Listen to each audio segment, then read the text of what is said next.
नमस्कार सभी साथियों को।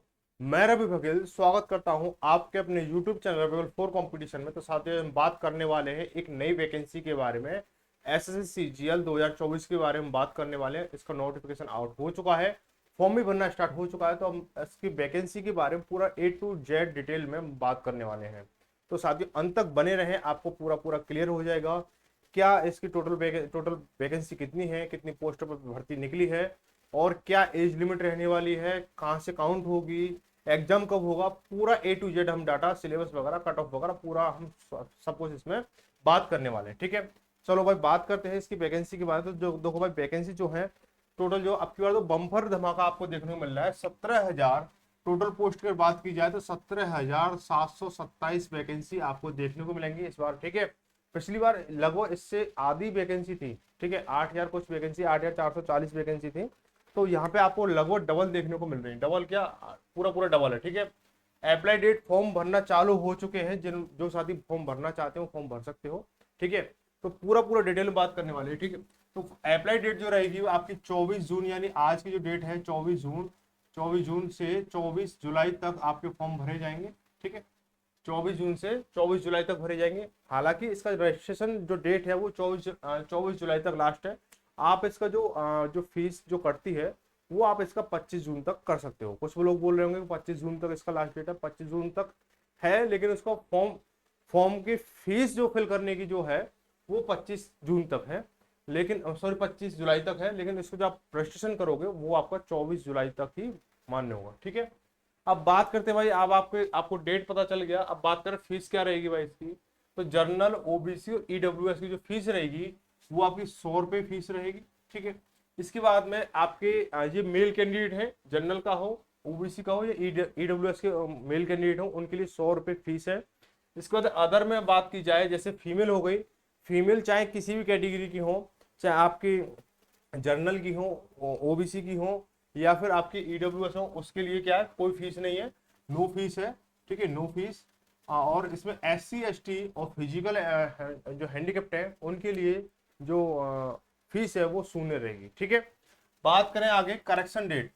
देखो फॉर्म देखो भरना सही तरीके से भरना। ठीक है, कुछ बच्चे क्या है जल्दबाजी कर जाते हैं। ठीक है, जल्दबाजी कर जाते हैं, फिर उनको करेक्शन करना पड़ता है बाद में। ठीक है, यहाँ पे देखो इसमें गलती चाहे आपकी रही हो या साइबर कैफे वाले की रही हो, जो जिससे आप फॉर्म फिल कराते हो, वो गलती आपकी मानी जाएगी। उसमें नोटिफिकेशन साफ साफ दिया गया होता है कि अगर कोई भी मिस्टेक पाई जाती है तो उसमें आपका ही दोष माना जाएगा, और आपकी जो उस पात्रता से, जो भर्ती पात्रता से निरस्त कर दिया जाओगे उस वैकेंसी के लिए। ऐसा नहीं कि सभी वैकेंसी के लिए, सिर्फ जिस भर्ती के लिए आप फॉर्म भर रहे हो, यानी इस वैकेंसी 17,724 यानी 2024 के लिए आप सीजीएल के लिए ट्राई कर रहे हो, तो उसके लिए अगर आप कोई मिस्टेक करते हो फॉर्म भरने में और उसको करेक्शन नहीं करते हो, ठीक है, भले मिस्टेक आपकी तरफ से रही हो या साइबर कैफे वाली की तरफ से रही हो, वो डजन मैटर है। लेकिन आपको क्या है, करेक्शन पर थोड़ा ध्यान देना है। करेक्ट दो, जब फॉर्म भरो तो फॉर्म जो है आप जो बहुत बहुत ही मतलब सतर्कता से भरे, तो कोई मिस्टेक ना हो। ठीक है, तो अब जैसे मान चलो कोई गलती हो जाती है, मीनिंग नेम मिस्टेक में गलती हो जाती है, डेट ऑफ बर्थ में गलती हो जाती है, जो भी है, या कोई डॉक्यूमेंट लगाने में मिस्टेक हो गई, तो उसको जो करेक्शन करोगे वो 10 और 11 अगस्त को होगा। 10 और 11 अगस्त को होगा। ठीक है, 10 और 11 अगस्त को। अब देखो ये करेक्शन जो होगा, ये करेक्शन फ्री नहीं होगा। करेक्शन फ्री नहीं होगा, इस टाइप को चार्ज दिया जाएगा। अब चार्ज इतना होगा जिसकी फॉर्म की जो फीस है ना, उससे ज्यादा आपको करेक्शन फीस देनी होगी। ठीक है, इसलिए मैं आपसे बोल रहा हूँ बार बार कि जब भी आप फॉर्म भरो तो थोड़ा ध्यान से भरना। ठीक है, भले आप खुद भर रहे हो, साइबर कैफे वाले भर रहे हो।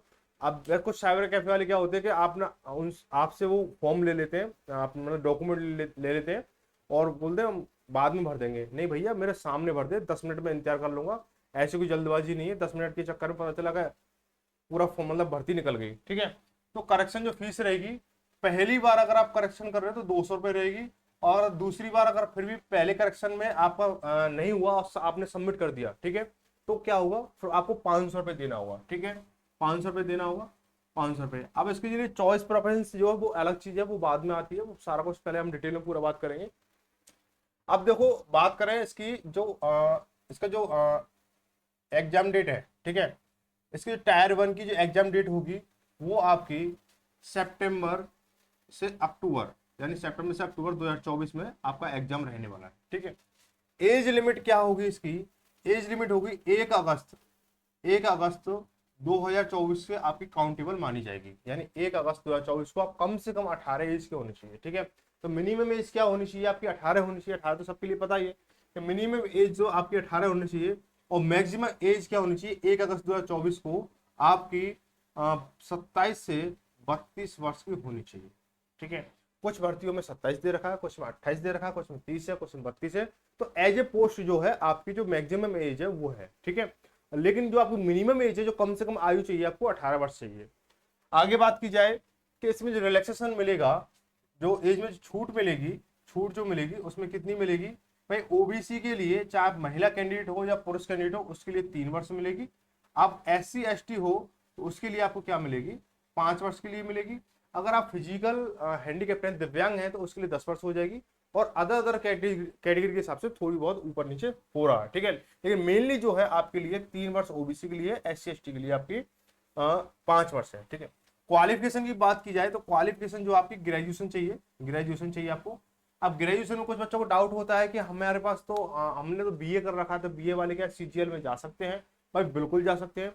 आपने चाहे बीए कर रखा हो, चाहे आपने मतलब BSc कर रखा हो, चाहे आपने बीकॉम कर रखा हो, आपने इन तीनों चीजों में से चाहे आर्ट साइड से हो, कॉमर्स साइड से हो या साइंस साइड से हो, आप BSc में आपके पास चाहे मैथ हो या आपके पास में बायोलॉजी हो, कॉमर्स में आपके कोई भी सब्जेक्ट हो, BA में आपका कोई भी सब्जेक्ट हो, डजंट मैटर, उस पर कोई मतलब नहीं है उस चीज का। आपके पास सिर्फ क्वालिफिकेशन, आपकी ग्रेजुएशन पास होना चाहिए। ठीक है, हाँ कुछ वैकेंसियों में आपको क्राइटेरिया दे रखा है कि 60% चाहिए आपको, कुछ वैकेंसियों में, कुछ जो पद है, कुछ पोस्ट है उनके लिए। तो लेकिन यहाँ पे क्या है, लेकिन मोस्टली जो आपको ग्रेजुएशन पास होना चाहिए। अब बात करते हैं सिलेक्शन प्रोसेस की। सिलेक्शन प्रोसेस क्या क्या होता है इसका पूरी बात करेंगे। सैलरी तक हम बात करेंगे, पूरा फिजिकल किस में होता है, सैलरी प्रोसेस क्या होता है, सैलरी किस ग्रेड में क्या मिलेगी, सब कुछ डिटेल में होगा। ठीक है, तो देखो सिलेक्शन जो प्रोसेस होगा वो आपका भाई पहले जो होगा वो टायर 1 होगा। टायर 1 होगा। टायर 1 क्या है? टायर वन जो एग्जाम होगा वो आपका क्वालिफाई एग्जाम होगा। ठीक है, उससे कोई मेरिट का कोई मतलब नहीं होता। ठीक है, मेरिट तो आपकी टायर 2 में और स्किल टेस्ट में, टाइपिंग टेस्ट जो होता है उसमें आके आपकी फाइनल मेरिट बनती है। यहाँ से आप पास करोगे, उसके बाद में आप बोलोगे अब कट ऑफ का क्या मतलब रहा भाई? टायर 1 में कट ऑफ बनी भाई, टायर 1 में कट ऑफ बनेगी, वो काउंटेबल नहीं होती है। ठीक है, तो टायर 1 होगा, ये आपको क्वालिफाई होगा। इसके बाद टायर 2 होगा। टायर 2 होगा, उसके बाद में आपका स्किल टेस्ट होगा।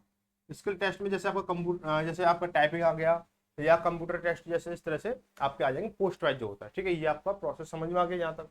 इसके स्किल के बाद में आपका क्या सीधा सीधा ज्वाइनिंग हो जाता है। आप सारी चीजें क्वालिफाई करते जाते हो तो आपका ज्वाइनिंग हो जाएगा। अब बात कर लेते हैं, यहाँ तक तो मोटा मोटी आपकी जानकारी होगी कि भर्ती आपके लायक है कि नहीं है। ठीक है, आपने ग्रेजुएशन कर रखा है, आपकी एज ये आ रही है ना, और आपकी आप देखो, आप बोलेंगे हाइट के लिए तो कोई मेजरमेंट है नहीं है इसमें, लेकिन कुछ पोस्टों में आपकी मेजरमेंट है। जैसे SI का हो गया है ना, SI वाले के लिए मैं पूरा डिटेल में बताऊंगा अभी। अब बात करें इसकी टायर 1 के सिलेबस की। टायर 1 में सिलेबस में क्या होता है भाई? टायर 1 के सिलेबस में आपको देखो 100 क्वेश्चन आपको देखने को मिलेंगे। क्वेश्चन जो आपको 100 क्वेश्चन देखने को मिलेंगे टायर 1 में। ठीक है, 100 क्वेश्चन देखने को मिलेंगे। इसके बाद में आपको जो नंबर होंगे, वो मार्क्स जो होंगे, वो आपके मार्क्स जो होंगे आपके 200 मार्क्स का पेपर होगा। Total 100 number 200 marks. और नेगेटिव जो मार्किंग होगी, नेगेटिव मार्किंग होगी वो आपकी 0.50 नंबर आपके कटेंगे, यानी कह सकते हो उसको 1/4 की आपकी नेगेटिव मार्किंग है। ठीक है, अब बोलोगे 0.50 नंबर कट रहा है तो 1/4 के होगा भाई? नंबर एक क्वेश्चन जो है 2 नंबर का है, तो 1/4 की नेगेटिव मार्किंग होगी। अब सिलेबस में क्या क्या आएगा? तो एक देखो पहले नंबर मैथ मैथ में क्या होगा? मैथ के 25 क्वेश्चन होंगे आपके। दूसरा रीजनिंग होगा, रीजनिंग में आपको 25 क्वेश्चन होंगे। ऐसे तीसरे में क्या होगा? आपका जीके एंड जीएस होगा, जीके एंड जीएस। ठीक है, तो इसमें आपके इसके भी 25 क्वेश्चन आते हैं आपके। इसके बाद में चौथा नंबर पे एक और सब्जेक्ट होता है इंग्लिश। ठीक है, इंग्लिश में क्या होता है आपका? इसमें भी 25 क्वेश्चन होते हैं। टोटल मिला के 100 क्वेश्चन होते हैं, और 100 क्वेश्चन को आपको क्या करना है? आपको 200 नंबर मिलेंगे। ठीक है, 200 नंबर। अब इसका जो टाइम होता है टाइम जो होगा इसका 100 क्वेश्चन करने का 60 मिनट होगा। 60 मिनट आपको दिए जाएंगे। 60 मिनट आपको 100 क्वेश्चन करने हैं, और इसको जो नेगेटिव मार्किंग आपको 1/4 थोड़ा ध्यान भी देना है। ठीक है, अब यहीं से आपको कट ऑफ निकल के बच्चे छटेंगे। तो इसका कट ऑफ के थोड़ा सा बात कर ली जाए कि पिछली तो इसकी कट ऑफ ज्यादा नहीं जाती है। अगर पढ़ने वाला बच्चा सीरियसली में अगर पढ़ रहा है, तैयारी कर रहा है, तो कट ऑफ ज्यादा नहीं जाएगी इसकी। जो कट ऑफ की अगर बात की जाए, कट ऑफ की बात किया तो 2022 में, 2022 वाले सेशन में जब गया था जो वैकेंसी, उसमें जो पोस्ट थी वो क्या थी, जो वैकेंसी थी वो कितनी थी, 37,409 वैकेंसी थी, 37,409 वैकेंसी थी। ठीक है।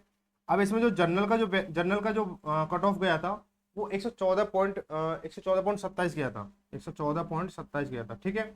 अब जो 2023 में जो वैकेंसी आया, अब मैं 2022 को क्यों बता रहा हूँ, 2023 को क्यों नहीं बता रहा हूँ, 2023 को बाद में क्यों बता रहा हूँ, पूरा भी लॉजिक बताऊंगा। 2023 में जो वैकेंसी आया था वो वैकेंसी ऑफ पोस्ट थी आपकी 8,440 वैकेंसी थी। इसमें आपका जो जनरल की जो गई थी वैकेंसी, वो जनरल कट ऑफ गई थी वो 150.04 पे गई थी। ठीक है।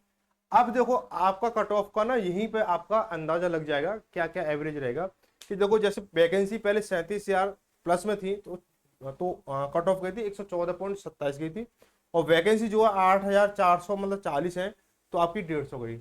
अब आपकी जो वैकेंसी जो है आपकी कितनी है, 17,727, यानी इनके बीच में है।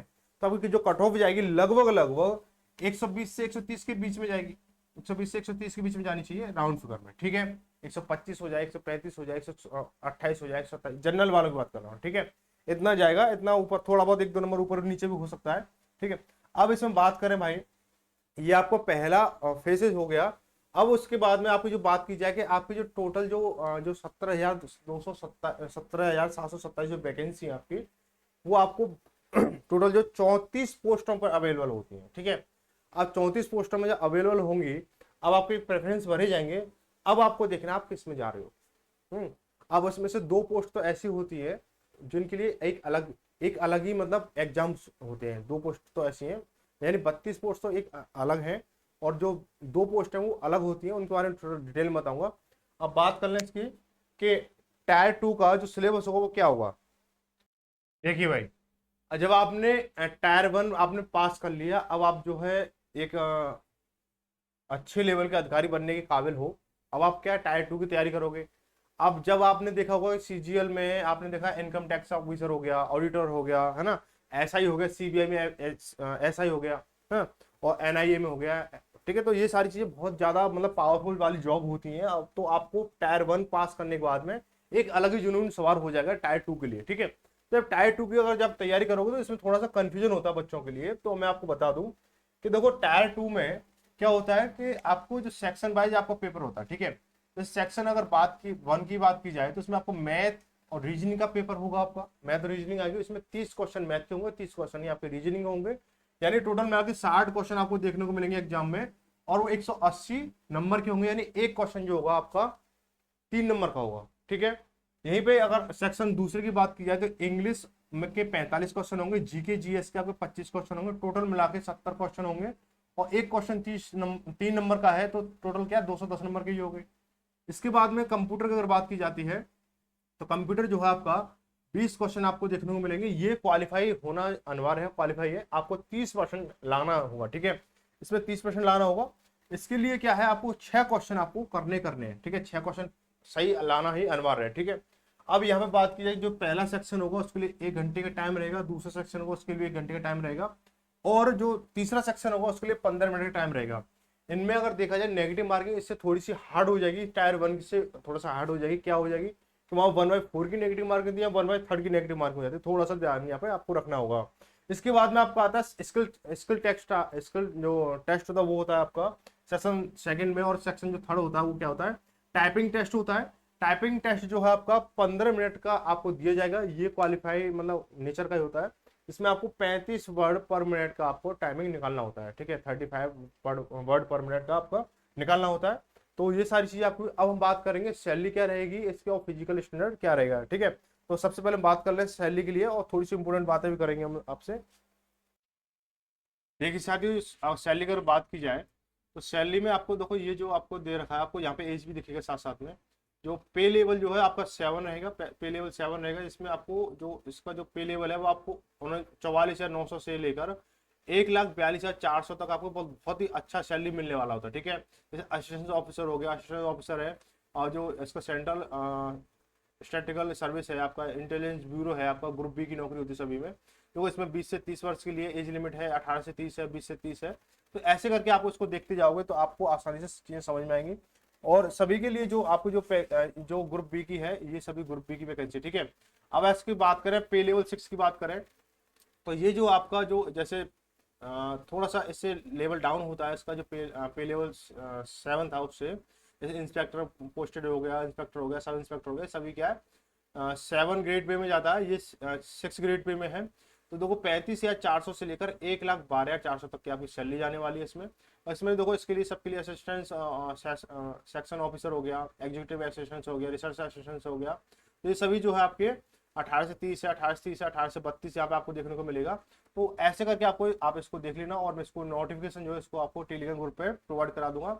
वही अगर लेवल 5 की अगर बात करें तो 29,200 से लेकर 92,300 तक की आपकी सैलरी जाती है, ये थोड़ा सा उससे और डाउन चला जाता है। तो यहाँ पे आपके देखो 18-27 एज है, यहाँ पे सबकी 28-27 एज है। ये ध्यान रखें, ये जो 28-27 एज है ना, अगर आप ओबीसी या SC ST से बिलोंग करते हो तो 3 वर्ष या आप 5 वर्ष इसमें अपने आप ऐड कर लेना, ठीक है। 5 वर्ष जो अपने ऐड कर लेना अगर ओबीसी SC ST से मतलब बिलोंग करते हो तो। अब पे लेवल 4 की अगर बात करें तो 25,500 से लेकर 81,100 तक, मतलब 81,100 तक आपका सैलरी जाने वाला है। और यहीं पे आपको देखो एज भी दे रखा है, आपको 18-27 दे रखा है, सभी को लिए यही है। टैक्स असिस्टेंट हो गया, सीनियर एडमिनिस्ट्रेटिव असिस्टेंट हो गया, ये सारी चीज आपको पोस्ट दे रखा आपको, ठीक है। तो यहाँ पे आपको सैलरी का पता चल गया। अब बात करें इसकी कि फिजिकल किस किस में होता है। फिजिकल की बात करें, फिजिकल कौन कौन सी उनमें होता है, देखो बोला गया कि physical standard for the post of inspector, ठीक है। जहाँ पे इंस्पेक्टर की पोस्ट होगी वहां पे आपको फिजिकल देना होगा, ठीक है। अब देखो क्या क्या मेल कैंडिडेट के लिए क्या होता है, फिजिकल स्टैंडर्ड क्या है, हाइट जो है 157.5 सेंटीमीटर चाहिए, चेस्ट जो आपको 81 सेंटीमीटर चाहिए, fully expanded with A minimum expensive 5 centimetre, यानी आपका 81 सेंटीमीटर तो आपको मिनिमम चाहिए, ठीक है। 81 सेंटीमीटर आपको मतलब फुला के चाहिए, fully expanded with A minimum expensive 5 centimetre, यानी आपको जो है 81 सेंटीमीटर आपको चाहिए और 5 सेंटीमीटर फ्लाव होना चाहिए। Height relaxable by 5 centimetre in the case of the Garhwali, Assami, Gorkha and member of scheduled tribal, यानी आप कोई पहाड़ी क्षेत्र से बिलोंग करते हो तो 5 सेंटीमीटर की आपको छूट मिल जाएगी चेस्ट को लेकर और हाइट को लेकर, ठीक है। फिजिकल टेस्ट की बात की जाए, ये तो स्टैंडर्ड हो गया। टेस्ट की बात की जाए तो वॉकिंग, आपको रनिंग कह सकते हो, वॉकिंग मैं तो वॉकिंग कहूंगा, 1600 मीटर आपको 15 मिनट चलना है, ये कोई ज्यादा बड़ी बात नहीं है। और साइकिलिंग जो है 8 किलोमीटर चाहिए आपको 30 मिनट में, ठीक है। तो 30 मिनट जो है आपको 30 मिनट आपको 8 किलोमीटर चलाना है। और note cycling is not applicable for the post of sub inspector in CBN, ठीक है। तो आपको जो सब इंस्पेक्टर CBN है उसमें आपको नहीं देना होगा, आपका साइकिलिंग टेस्ट नहीं होगा। बाकी जो अभी और जो आपकी वो है आपकी SI वाली, उसमें देना होगा। फीमेल कैंडिडेट की बात की जाए तो आपको 152 सेंटीमीटर की हाइट होनी चाहिए, 48 किलो वेट होना चाहिए, चेस्ट में वेरी नहीं करता है। अब बात की हाइट जो है आपको 2.5 सेंटीमीटर, और जो वेट है आपका 2 किलो का वेट आपको जो छूट मिल जाएगा अगर आप उसको गोरखा, गढ़वाली, आसामी से बिलोंग करते हो, ठीक है। फिजिकल टेस्ट की अगर बात की जाए लड़कियों के लिए, तो लड़कियों के लिए 1 किलोमीटर 20 मिनट में 1 किलोमीटर आपको रनिंग करना होता है, रनिंग वॉकिंग जो भी है। और 3 किलोमीटर 25 मिनट में साइकिल चलाना होता है। भाई ये बहुत ही आपका फिजिकल तो मान लो कुछ है ही नहीं है, ठीक है। अगर बात करें आगे, ठीक है, अब आता है physical standard for the post of sub inspector in central bureau investigation, यानी जो CBI जो होता है उसमें अगर आप फॉर्म भरते हो तो उसके लिए आप ट्राई कर रहे हो, तो उसके लिए थोड़ा सा हाइट के लिए देखें क्या दे रखा है। इसमें हाइट के लिए दे रखा है आपको 4 मैन के लिए 165 है, वुमेन के लिए 150 सेंटीमीटर है। हाइट रिलैक्सेबल फॉर हिलमैन, यानी आपको 5 सेंटीमीटर की आपको जो हिलमैन है उनके लिए छूट मिल जाएगी। 76 सेंटीमीटर आपको चेस्ट चाहिए, 5 सेंटीमीटर आपको फ्लाव होना चाहिए, ठीक है। 5 सेंटीमीटर हर भर्ती में चाहिए, आई 6x6 की आंख होनी चाहिए, और ये आपको दे रखा, ठीक है।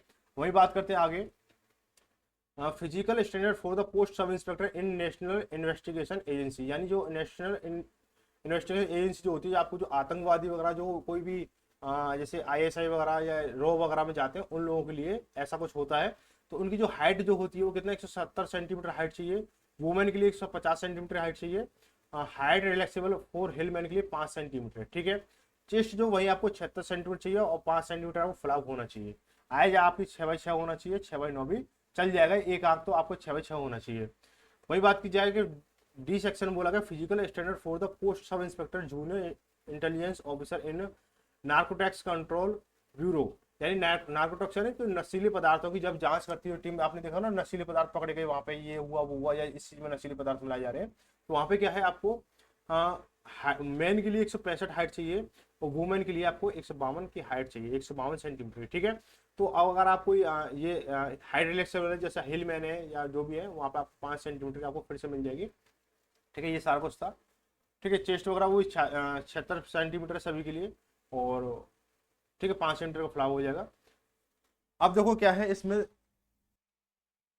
तो सारा कुछ आपको प्रोसेस पता चल चुका है कि फॉर्म भरने से लेकर पूरा सब कुछ आपको पता चल चुका है। तो अगर आप जो है कोई भी डाउट अगर फिर भी रह रहा है आपका, किसी चीज का कोई डाउट है, कोई सवाल है आपके मन में, या भर्ती से जुड़ा हुआ कोई भी चीज है, तो वो आप मुझे कमेंट करके बता सकते हो। मिलेंगे अगली वीडियो में किसी खास जानकारी के साथ में, तब तक सभी धन्यवाद। जय भारत, जय हिंद।